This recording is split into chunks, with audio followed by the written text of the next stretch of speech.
जय हिंद। आप सभी का स्वागत है फार्मेसी पॉइंट के इस यूट्यूब चैनल में। तो आज के इस वीडियो में हम हॉस्पिटल एंड क्लिनिकल फार्मेसी का चैप्टर नंबर 4 करने वाले हैं और चैप्टर का नाम है ड्रग डिस्ट्रीब्यूशन। तो देखिए हॉस्पिटल फार्मेसी में जो भी आपकी दवाइयाँ हैं उनका वितरण कैसे किया जाता है इसके बारे में हमें इस चैप्टर में पढ़ना होता है। तो चलिए जो आज की वीडियो है वीडियो को शुरू कर लेते हैं। वीडियो को आप लाइक कर दें और अगर आपने अभी तक फार्मेसी पॉइंट के इस यूट्यूब चैनल को सब्सक्राइब नहीं किया है तो चैनल को सब्सक्राइब कर दीजिए, साथ में बेल नोटिफिकेशन को ऑन रखिए जिससे कि आने वाली सभी अपडेट्स आपको तुरंत देखने को मिल सके।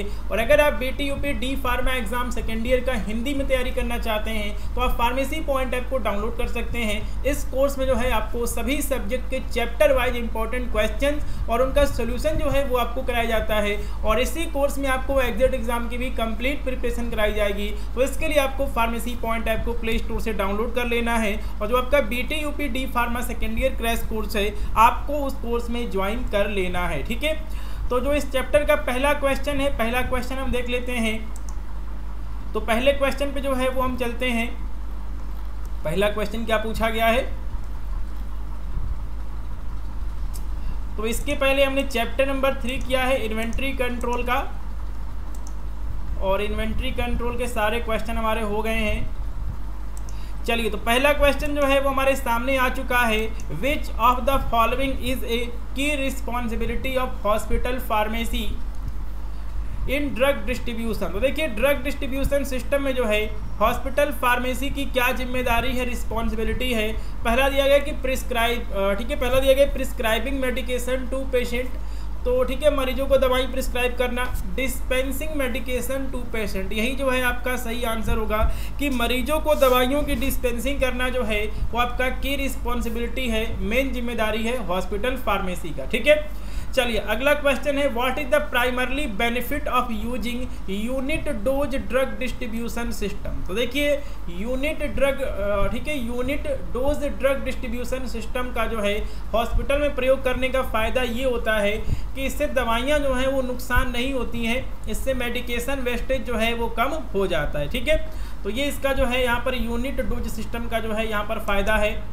चलिए अगला क्वेश्चन है what is individual prescription order system. तो देखिए इंडिविजुअल प्रिस्क्रिप्शन ऑर्डर सिस्टम में क्या होता है कि जो भी डॉक्टर होते हैं, फिजिशियन होते हैं, वो यहाँ पर मरीज के लिए प्रिस्क्रिप्शन लिख देते हैं। मरीज को अपना प्रिस्क्रिप्शन लेना होता है और उसको फार्मेसी से दवाइयों को खरीदना होता है। ठीक है, तो ये एक ऐसा सिस्टम है जिसमें ईच प्रिस्क्रिप्शन वो प्रिपेयर्ड किया जाता है एक इंडिविजुअल पेशेंट के लिए। ठीक है, ऑप्शन नंबर बी क्वेश्चन का सही आंसर होगा।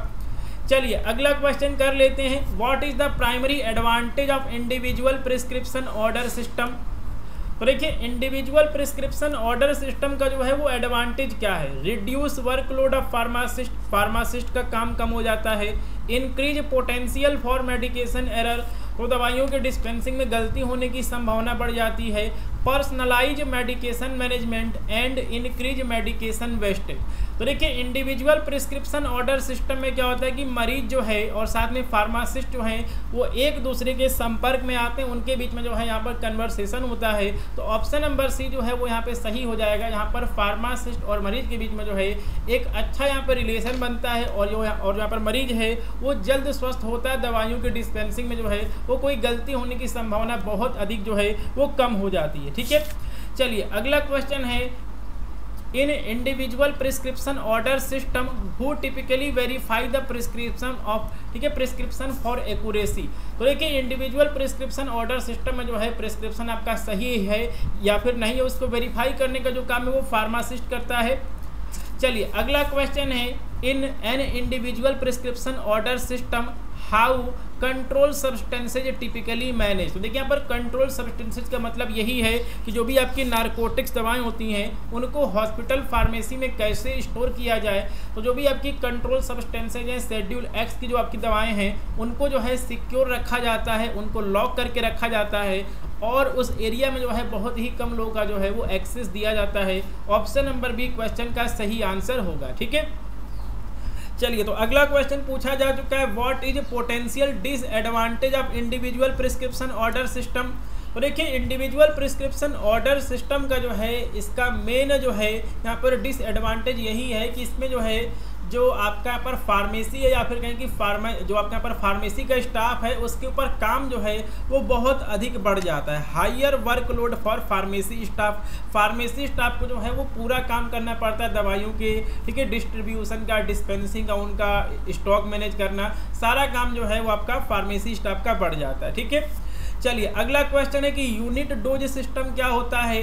ठीक है, तो देखिए यूनिट डोज सिस्टम ऐसा सिस्टम होता है जिसमें जो है यहाँ पे दवाइयों को जो है, ठीक है, मरीजों को जो है वो एक यूनिट में दिया जाता है। मतलब जब उनको दवाइयों को खाना है तभी जो है उनको एक टैबलेट, एक कैप्सूल जो है इस तरह निकाल के दिया जाता है। ठीक है, तो a system where medication are prepared and dispense in a single use pack. ठीक है, तो उनको जब दवाइयों को खाना होता है, उनको 4 दवाई 2 दवाई जो भी खाना होता है उसका एक जो है अलग से पैक जो है उसको तैयार कर लिया जाता है और इसी को हमें यूनिट डोज सिस्टम कहते हैं। ठीक है, चलिए अगला क्वेश्चन है what is the purpose of medication administration record.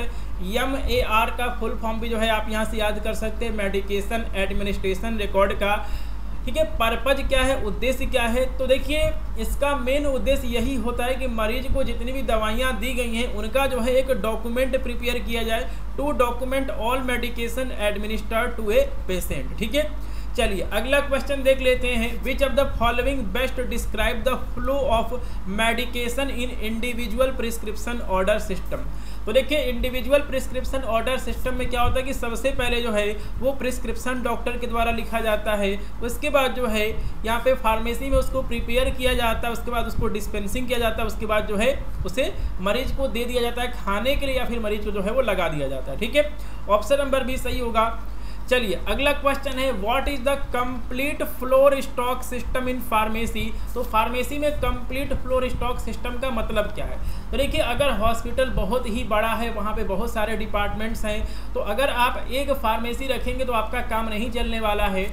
तो फ्लोर स्टॉक सिस्टम में क्या होता है कि हॉस्पिटल के सभी फ्लोर पे जो है वो एक एक फार्मेसी जो है वो लोकेटेड होती है, या फिर क्या होता है कि जो भी वहाँ का नर्सिंग स्टेशन होता है वहाँ पे जो है वो दवाइयों को रखा गया होता है। ठीक है, तो क्या लिखा गया है a system where medication are stored and readily available on each hospital floor. तो सभी हॉस्पिटल फ्लोर के जो भी नर्सिंग स्टेशन होते हैं वहाँ भी जो है वो कुछ दवाइयों का स्टॉक रखा गया होता है ताकि अगर यहाँ पर इमरजेंसी ज़रूरत पड़ता है तो वहाँ पे जो है तुरंत जो है, ठीक है, मरीजों को दवाइयों को दिया जा सके। ठीक है, चलिए अगला क्वेश्चन है which is a primary advantage of complete floor stock system.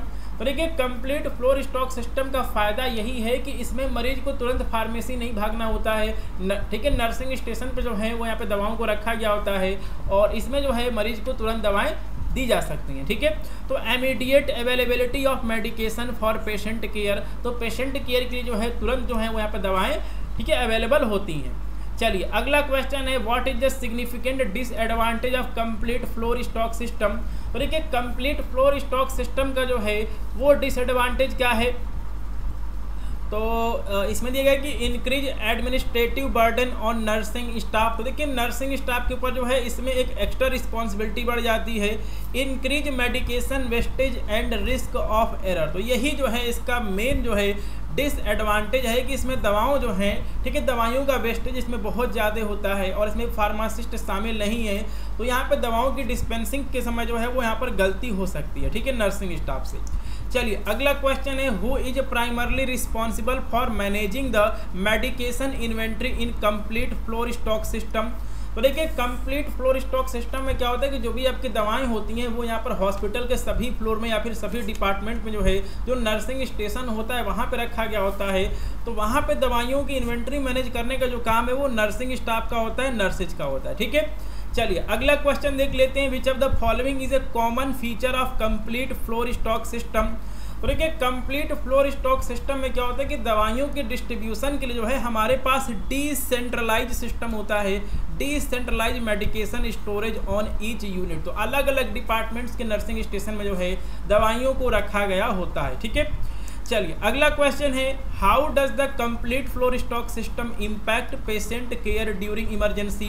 तो देखिए यहाँ पर इमरजेंसी में जो है जो आपके यहाँ पर पेशेंट केयर है, मरीज की देखभाल है, उस पर कंप्लीट फ्लोर स्टॉक सिस्टम कैसे असर डालता है। तो देखिए कंप्लीट फ्लोर स्टॉक सिस्टम में क्या होता है कि दवाइयों को जो है वो यहाँ पर नर्सिंग स्टेशन में रखा गया है और इसमें तुरंत जो है वो दवाइयों को मरीज को दिया जा सकता है इन इमरजेंसी कंडीशन, ठीक है।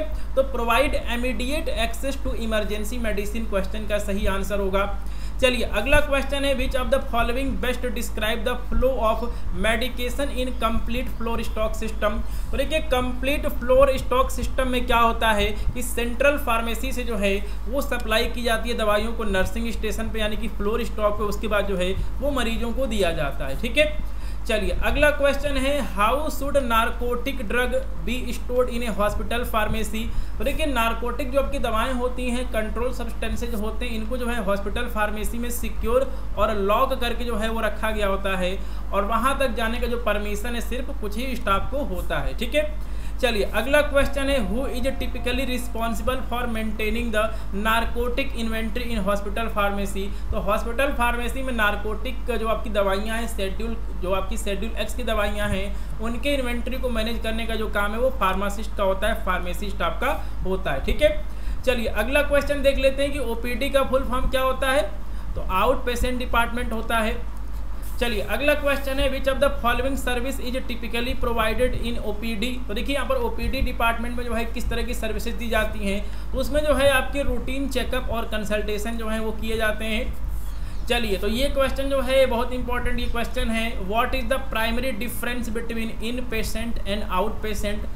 तो देखिए इन पेशेंट ऐसा पेशेंट होता है जो कि हॉस्पिटल में एडमिट होता है, तो out patient can require overnight hospital stay. In patient care involve home visit. Out patient care does not require overnight hospital stay. तो देखिए जो भी आपके यहाँ पर ओपीडी पेशेंट्स होते हैं उनको जो है हॉस्पिटल में रात को रुकना नहीं पड़ता है। चलिए तो ये भी जो है बहुत इंपॉर्टेंट क्वेश्चन है कि एम्बुलेटरी पेशेंट क्या होते हैं। तो देखिए एम्बुलेटरी पेशेंट ऐसे पेशेंट होते हैं जो कि चल फिर सकते हैं। तो एम्बुलेटरी पेशेंट का मतलब होता है ऐसे पेशेंट जो कि चल फिर सकते हैं, a patient who can walk and move around. तो ये जो है क्वेश्चन का सही आंसर है। तो देखिए हॉस्पिटल एंड क्लिनिकल फार्मेसी में जो है चैप्टर नंबर 4 हमारा कंप्लीट हो गया है, और अगला चैप्टर हमारा होगा chapter number 5 compounding in hospital. छोटा सा जो है ये हमारा चैप्टर होने वाला है। इसके बाद हमारा चैप्टर नंबर 6 होगा रेडियो फार्मास्यूटिकल। तो देखिए हॉस्पिटल एंड क्लिनिकल फार्मेसी में जो है बहुत ज़्यादा एमसीक्यू नहीं बनते हैं, 20 से 25 एमसीक्यू जो हैं वही बन सकते हैं। कुछ चैप्टर बहुत ज़्यादा छोटे जहाँ पे कि 10-12 एमसीक्यू जो है वही बन पाते हैं। तो आज की इस वीडियो में इतना ही, मिलते हैं अगली वीडियो में। जय हिंद।